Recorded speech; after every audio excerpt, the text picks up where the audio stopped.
Hello everyone, and welcome to my Y and our American TV show official channel.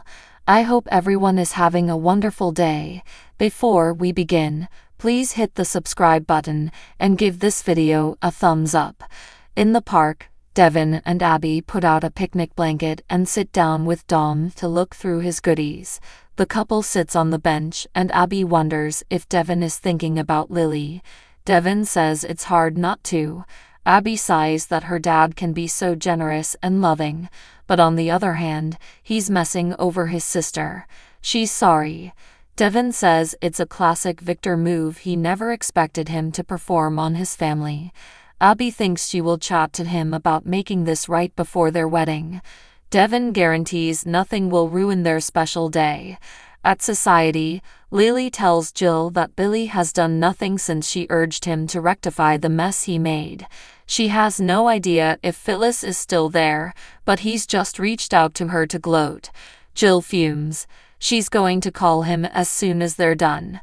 Lily needs to be back at the helm with Billy. Now, Lily assures Jill she has zero interest in ever working alongside of her son again. Jill doesn't want to hear that things are past the point of no return with Lily and Billy. She understands she wasn't just an innocent victim and was pushing her own agenda. They disagree about whether Billy can make the enterprise a success. Jill recognizes Billy has made some blunders, such losing the Odyssey 7 deal. Lily wants her to fire Billy and reinstate her as CEO. She'll get the deal done. Jill tells Lily she's not the enemy. She is good at what she does, and she is furious with her son, but she needs to give him a chance. Lily asks, what if he sinks the whole ship? Jill will be in town for Devin and Abby's wedding, and will make a decision then. Lily warns she needs to move soon before Victor takes Billy and Chancellor down. Billy enters into crimson lights and grimaces as he discovers Adam and Chelsea speaking with Connor on the patio. Sally appears and Billy quips, "Trick or treat." After grabbing drinks, they discuss about the picture-perfect family. Sally wonders if Chelsea and Adam started together because of Connor, or if it was the fabled one night that made it happen. Billy asks what she means. Sally wonders if that night formed a new bond. Billy feels it's a chicken or egg question. Sally wonders if they took a knock for a good purpose. Billy shrugs. If that helps them get through it. Connor makes his way inside, followed by his parents, and they all glance at each other. Sally and Billy tell Connor that his doctor costume looks nice. Billy's heard he's going to a large party with Johnny. Connor says he's a touch nervous. Billy learns Adam is driving them. He says, "Thanks for that." Connor recommends Adam and Chelsea dress up in a couple costume and come with him. Sally teases about him wanting to hang out with his folks. He thinks his parents are fun, and they also chat about anything. It makes him feel better. In her living room, Sharon washes a stain. Hallucination Nick tells her she may rub all she wants, but it won't fix her problem. She's only trying to tamp down her guilt. Sharon protests that it wasn't intended to be like this. Cameron told her she would have the life she wanted. Nick says, "A life with me." Sharon knows he wants her to come clean, but she would lose everything. How could she live with that? Hallucination Nick asks Sharon if it would be better for Daniel to go to prison for a crime he didn't commit. Sharon blurts, "Cameron said I have to be strong." Nick thinks doing the right thing needs even more strength. Sharon asks, "You can't forgive me for what I've done, can you?" Nick points out he's her, just like Cameron. Can she forgive herself? He understands how strong she is and the goodness inside of her. Sharon says maybe this is who she is now, who she's become. Nick claims if that were the case, he wouldn't be there. She can do the right thing, for Lucy. Sharon asks, "What about my children?" She hates what she's done, but what happened with Heather was an accident. Just a horrific, horrible accident. Suddenly, dead Heather arrives and screeches, "Was it?" Tessa, Maria, and Aria join Dom and his parents in the park. They discuss about Sally designing Abby's gown, and Maria wonders about the venue. Abby says it's all being taken care of, and she's not doing anything. My dad is throwing us our dream wedding. Tessa and Maria are shocked to hear they don't even know where it's going to be. Tessa's stunned she would cede control over such a significant day. Abby confesses she is too, but it will be great, as long as her father doesn't let non-wedding matters intrude. That Victor's in the middle of a Masters of the World chess game.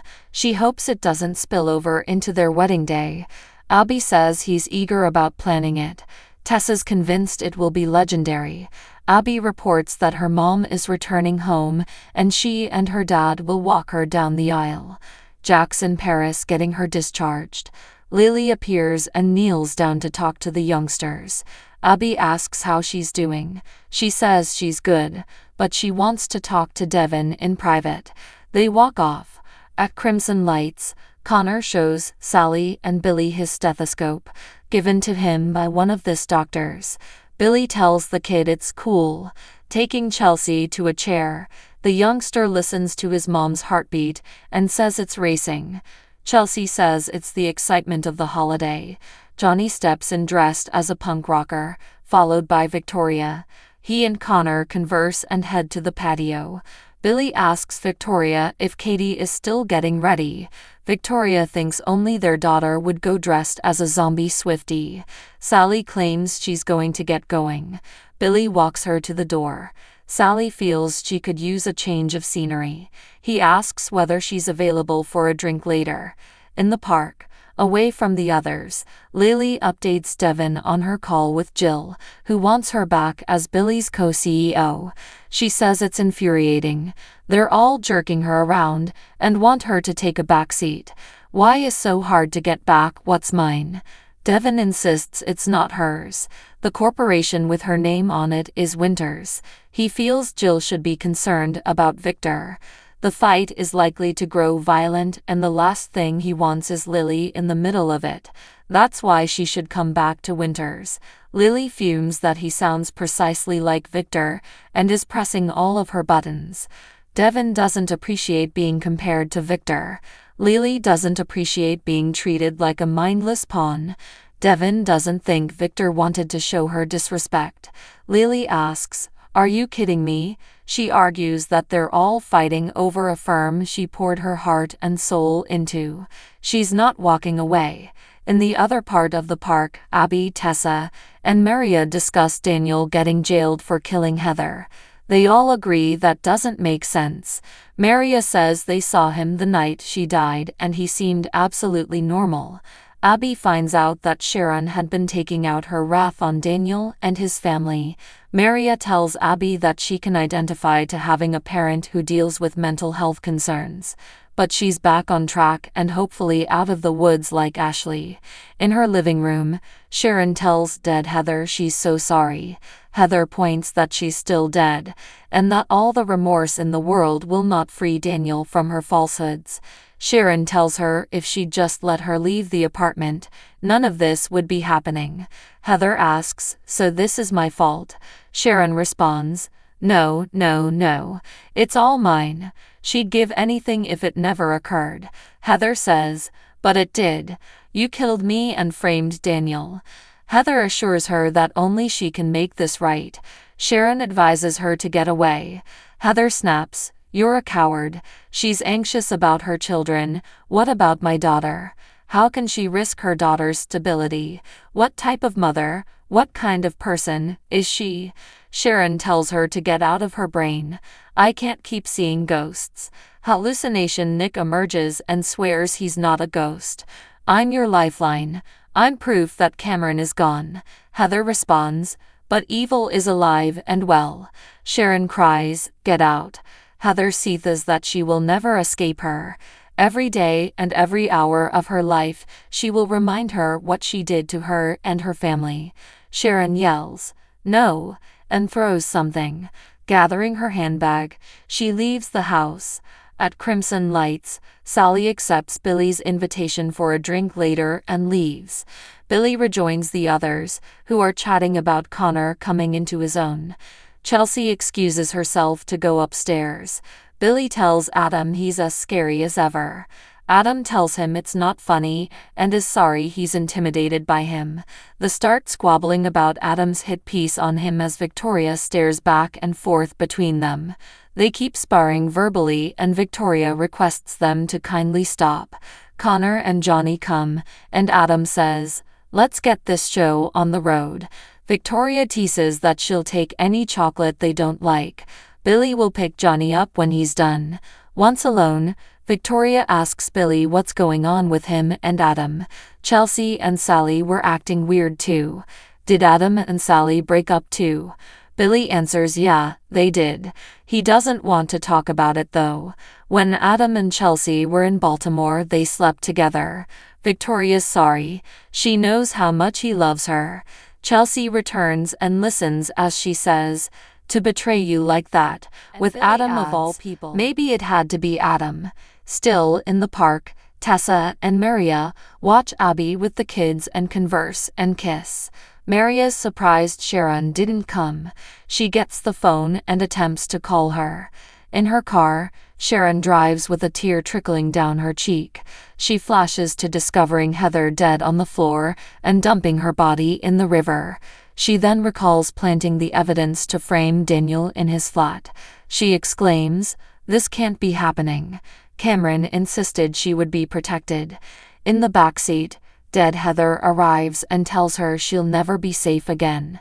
In the park, Lily tells Devin she's been scammed out of the company and she will get it back. Devin says she has his support. He wants her to pledge not to let her wrath at Victor and Nikki blow up his wedding. Lily can't promise that and snaps that maybe she should just skip it. Devin growls, "You would actually skip my wedding."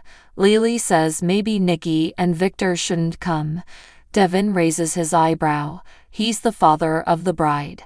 Lily guesses the decision is decided then. Devin tells her he would break her heart if she didn't show up.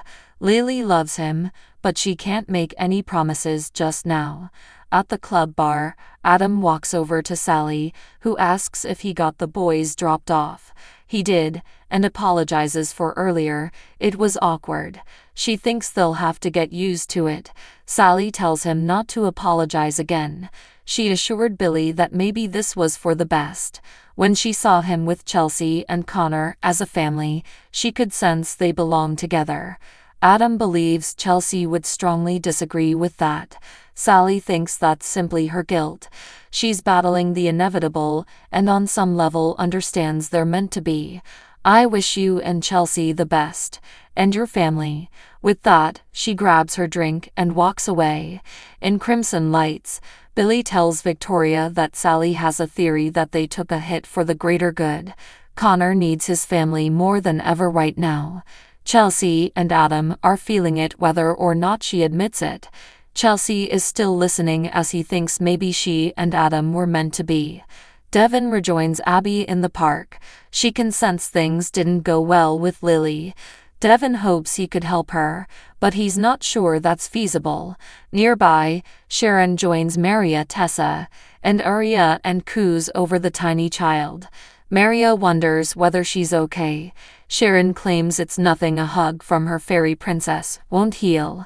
As she squeezes Aria, Sharon's eyes widen in terror when she discovers dead Heather observing them. So what do you guys think about this update? Let me know in the comment below. And if you like my videos, please press like and subscribe for more. I will see you guys next time.